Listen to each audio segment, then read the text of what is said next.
အားလုံးပဲမင်္ဂလာပါစုခတ်ဖက်ဖက် YouTube channel ကနေပြီးတော့ပြန်နေကြတော့ပါတယ်အခုတော့ကျွန်တော် comment မှာဘေးများနေတဲ့ဘေးကုန်းလေးတစ်ခုကိုဖြေပေးမယ် Capcut မှာ export လုပ်မရလို့ဘယ်လိုလုပ်ရမလဲဘာကြောင့် export ထုတ်လို့မရတာလဲဆိုတာကိုကျွန်တော်အရင်ရှင်းပြပေးမယ် Capcut ကအရင်တော့သူ့မှာပါတဲ့ fader တွေ effect တွေ transition တွေ animation တွေအကုန်လုံးကိုအလကားပေးသုံးတယ် Capcut ကလုံးဝကို free ရောက်တစ်ခုပဲဒါပေမဲ့2022ကုန်ကန်ဒီလောက်ကစပြီးတော့တချို့ fader တွေ effect တွေ transition တွေ animation တွေကိုPro feature တွေဖြစ်သူကတတ်မှတ်လိုက်တယ်။တဘောတော့ဗျာဒီ Pro လို့ပေါ်နေတဲ့ဟာတွေသုံးကြည့်လို့ဆိုရင် license ချင်းပေးပြီး Pro ကိုဝယ်သုံးပေါ့။ကိုက Pro မဝယ်ထားဘူးဆိုရင်လည်းအဲ့ဒါတွေကိုသူကပေးသုံးတယ်။ဒါပေမဲ့ export တော့ထုတ်လို့မရဘူး။ Okay Capcut ထဲကကျွန်တော် effect တစ်ခုကိုရွေးလိုက်မယ်။ Video effect ဒီအပေါ်မှာပေါ်နေရလေးတွေးလိမ့်မယ်မှာ Pro ဆိုတဲ့ဟာလေးတွေဒါတော့သူ့ရဲ့ Pro feature မှာပါတဲ့ effect တွေပေါ့နော်။ကျွန်တော်တို့ကအဲ့ Pro ဆိုတဲ့ဟာတစ်ခုကျွန်တော်သုံးလိုက်မယ်။ဒါဆိုကျွန်တော် Pro effect သုံးတာပေါ့နော်။အဲ့ဒါဆိုရင်ကျွန်တော်တို့ဒီမှာ Pro ဆိုတာလည်းပေါ်နေတယ်ဒီမှာ export ထုတ်လိုက်မယ် tab to try again လို့ပေါ်လာပြီးတော့သူက export ပေးမထုတ်ဘူးအဲ့ဒါကျွန်တော်တို့ Pro ဆိုတဲ့ effect တစ်ခုကိုသုံးတာလို့ export ထုတ်လို့မရတာ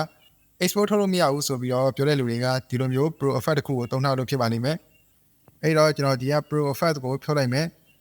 ရိုးရိုး effect တစ်ခုပဲထည့်လိုက်မယ်ဒီကပြက်နေတော့ကျွန်တော်ပူလို့ပေါ့နော်အပြင်ထွက်ပြီးတော့ကျွန်တော်ဒီ tutorial လုပ်နေဒီအတိုင်းပဲ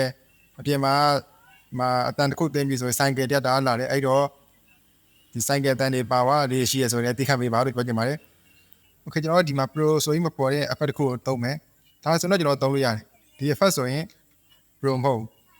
ဒါဆိုရင်ကျွန်တော်တို့ကသုံးလို့ရတယ်ဒီမှာ export လေးထုတ်လို့ရတယ်ကျွန်တော်ချက်ပြန်ထွက်လိုက်အောင်မယ်